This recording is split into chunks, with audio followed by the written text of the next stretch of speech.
Para iniciar esta historia de las guerras civiles y el inicio de los conservadores versus liberales, les narraré un poco de lo que fue Colombia antes de la llegada de los españoles. Hace mucho tiempo existió una civilización de indígenas llamada Tairona, quienes poblaban una ciudad llamada Teyuna en Santa Marta, un lugar emblemático lleno de historia, también llamada la Ciudad Perdida. Según estudios, data del año 700 después de Cristo, con 650 años menos de historia que Machu Picchu. La ciudad es una impresionante red de caminos, escaleras y terrazas. Recordemos que Cristóbal Colón nunca llegó a pisar nuestro territorio, fue su amigo Alonso de Ojeda quien lo hizo.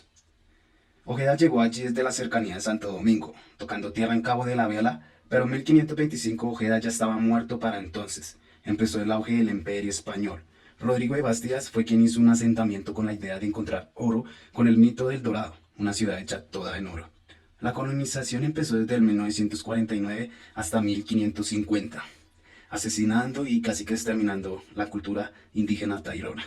Un genocidio por parte de este señor, Rodrigo de Bastías, quien trajo sus costumbres españolas, como la religión y la política de esclavización. A partir de Santa Marta, los europeos empezaron su conquista. Cabe recalcar que el asentamiento que hizo Bastías es hoy conocido como la segunda ciudad más antigua de América del Sur, construida obviamente por españoles. Es Santa Marta. Desde ahí empezó una clase social que se dividía entre realistas, mestizos e indígenas. En 1533 fue fundada Cartagena por Pedro de Heredia, un realista español, mientras que Quesada y Belalcázar empezaron con la colonización y a su paso un derramamiento de sangre para esclavizar y asesinar a quienes estaban antes que ellos en los territorios de Colombia. Quesada viajó desde el norte hasta asentarse en lo que hoy es Bogotá. Quesada fundó Santa Fe, Bogotá, mientras que Belalcázar se fue a los territorios de Ecuador, aunque Belalcázar también llegó a Bogotá para desafiar a Quesada por el control de la misma. La primera batalla civil entre mismos, una batalla política despiadada, comenzó para ver quién tendría el control. La disputa la resolvió Carlos V de 1540 con la incorporación de la región al virreinato del Perú, dándole el control de esta área a Belalcázar. Este virreinato terminó por temas geopolíticos, las distancias eran muy largas para mantener comunicación. El reino se llamaba Nuevo Reino de Granada. En 1549 se estableció un área una real audiencia para que no solo uno gestionara la política en el nuevo Reino de Granada, sino varios, pero también era inviable. No llegaron a un acuerdo final, entonces decidieron que habría un presidente quien tendría control total del gobierno civil y militar. Fue llamado la Real Audiencia y Cancillería de Santa Fe y se mantuvo por más de 200 años.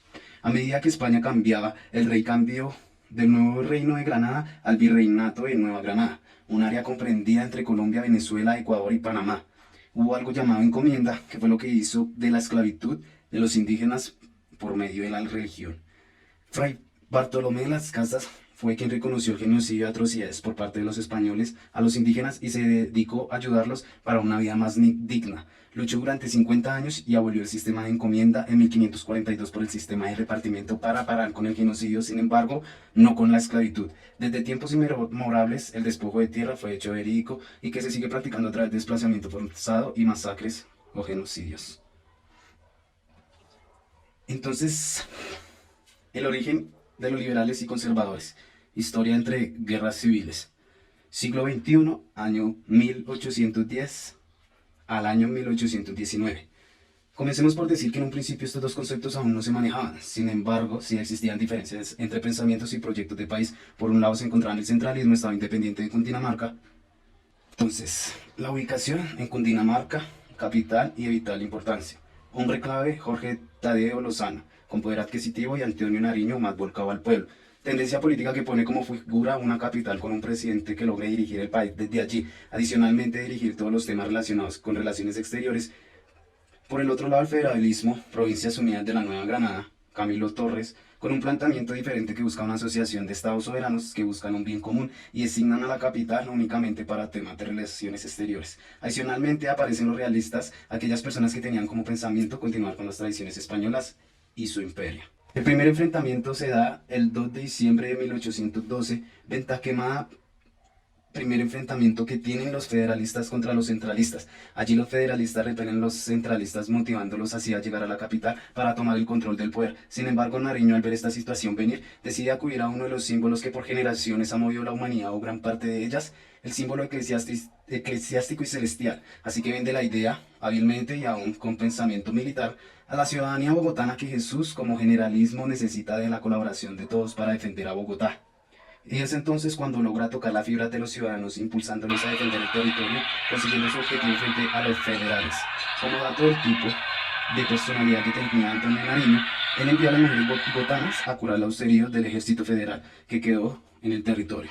Adicionalmente, abre las puertas para buscar un tratado de paz entre federales y centralistas. El 12 de julio de 1814 aparece Bolívar luego de una pérdida en batalla de Nariño frente a los realistas. Luego de esto, Nariño sería preso para tomar control de Bogotá, acudiendo al llamado de los federalistas, aun cuando Bolívar tenía un pensamiento con tendencia más a ser centralista. Esta guerra lo único que lograría sería el desgaste de las tropas independentistas, centralistas, federalistas, que dejaría el camino libre para la reconquista española en 1816 al mando del general Pablo Morillo. Luego de muchas guerras y a raíz de una alianza entre Venezuela, Nueva Granada y Quito, se logra la independencia en 1819, quedando presidida por Simón Bolívar hasta 1830 con vicepresidencia de Francisco de Paula Santander. Guerra de los Supremos. 1839 a 1842. Se origina a partir de la decisión del Congreso de cerrar conventos que no cumplieran ciertos requisitos y de estos de oponerse férreamente a esta decisión con el apoyo de algunos federalistas de Ecuador y una sociedad muy católica bogotana. Quien presidía el país en aquel entonces era José de Márquez, quien fuese el primer presidente civil de Colombia, único hasta el momento de cumplir el tiempo de su mandato de corriente bolivariana. A raíz de dicha revolución, el presidente Márquez busca posibles soluciones junto a su equipo. Aparece una primera opción de José María Obando, quien fuese de la corriente federalista santanderista. Esta opción queda deshecha en un principio por el protagonismo que se le pudiera dar a dicho personaje con las elecciones a la vuelta de la esquina. Por el contrario, se envía un general, Pedro Alcántara Herrán, quien logra disipar dicha rebelión, encontrándose con un dato histórico sorpresivo, muy revelador acerca de la muerte de Antonio José Mariscal Sucre, hombre elegido heredero de Bolívar. Y allí vuelve a aparecer el nombre de José María Obando como autor intelectual de aquel hecho, juntándose este suceso con la muerte en 1840 de Santander, haciendo a Obando líder principal de la oposición y dejándolo en una posición bastante incómoda que lo lleva a buscar refugio en Pasto, donde era un viejo conocido. Es allí donde se da origen a la llamada Guerra de los Supremos, por la alianza que hizo el presidente Márquez con el presidente de Ecuador, también involucrado en la muerte de Sucre, para sofocar la rebelión de Obando. Esto no es bien visto por los líderes en las diferentes regiones de la Gran Colombia, quienes se empiezan a proclamar líderes supremos de cada región del país y tienen la idea de proclamar un federalismo de verdad por el desacuerdo y la inconformidad que hay con el presidente al permitir o al buscar ese tipo de intromisiones extranjeras. Los supremos, como se hacen llamar, porque son los supremos de guerra de cada región: Socorro, Vélez, Marquita, Casanare, Mompox. 12 de 20 provincias deciden ponerse en rebelión, las otras 8 no toman posición. Bogotá vuelve a ser fortín como en las épocas de Nariño, solo que ya no tendría al frente a un militar, sino a un civil, quien no aguantaría la presión de este escenario y buscaría refugio en Popayán, mientras el general Neira defendía la capital, quien llegaba allí sin saber que el presidente estaba huyendo, únicamente movido por el pensamiento centralista, decide defender y repeler la toma de Bogotá, con la ayuda de Alcántara y Cipriano de Mosquera. Logra tomar el control nuevamente de cada región debido a que los supremos no tenían una unidad, es decir, no tenían una coordinación para tomar el control del país. Márquez pasó a ser un presidente poco querido al punto de ser odiado y toman mucho protagonismo Alcántara Herrán y Cipriano de Mosquera, quienes serían presidentes de la Nueva Granada. Cipriano de Mosquera, varias veces presidente, consolidándose así un proyecto centralista por un tiempo más extenso. 16 de junio de 1848, fundación del Partido Liberal. Lo funda Ezequiel Rojas bajo unas ideas programáticas que fuesen ejecutadas si quedaba presidente José Hilario López. Esta organización es caracterizada en un principio por ser anticlerical, progresista, favoreciendo el libre comercio y la protección a los artesanos. Impulsó la educación pública. Esta tendencia política y como el pensamiento humano no lograba satisfacer todas las expectativas de sus miembros, por lo cual dentro del partido se evidenciarían dos corrientes: los draconianos o moderados, Tomás Cipriano de Mosquera; los Golgotas o radicales, Manuel Mirillo Toro, quienes en su historia también tendrían enfrentamientos. 4 de octubre de 1849, Partido Conservador.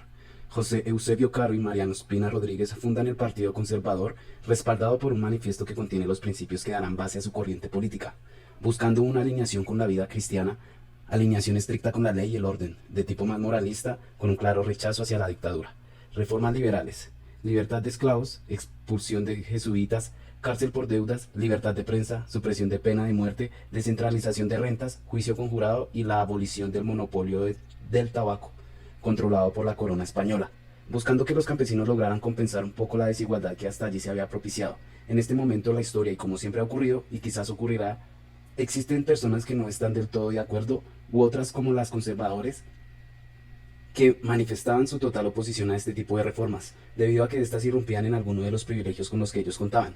A raíz de este inconformismo, Sergio Arboleda intenta tomarse Pasto sin mucho éxito, pero esto da pie a que en otras regiones se piense en hacer lo mismo. Sogamoso, Guatavita, El Guamo, Mariquita, lo que hace que se creen dos ejércitos para sofocar y diezmar esos levantamientos, y en este ejército se toma preso a Mariano Espina Rodríguez, haciendo que los seguidores de este último empiecen a desmoralizarse y a perder dicha batalla, lo que da origen a la hegemonía que vendría del Partido Liberal, con la administración estatal casi ininterrumpida desde 1842 hasta 1886, gobernando el país, periodo que se conocía como el Olimpo Radical. Allí se ahondaría asperezas e inconformismos que darían pie a más enfermedades. Guerra Magna, Estados Unidos de Colombia, Constitución 1863. En 1856, los liberales y los conservadores moderados se unen y montan un partido llamado el Partido Nacional, representado en Tomás Cipriano de Mosquera. Para esta época se enfrentaría con Manuel Murillo Toro, liberal, y Mariano Espina Rodríguez, conservador, por la presidencia. En las elecciones de 1858, Cipriano de Mosquera estaba decidido a tener el poder independientemente de los resultados. En estas elecciones, Mariano Espina es elegido presidente y será el último presidente de la Nueva Granada y el primero de la Confederación Granadina, cambio que produce la Constitución del mismo año, que haría un país más federal. Manejo de cada federación de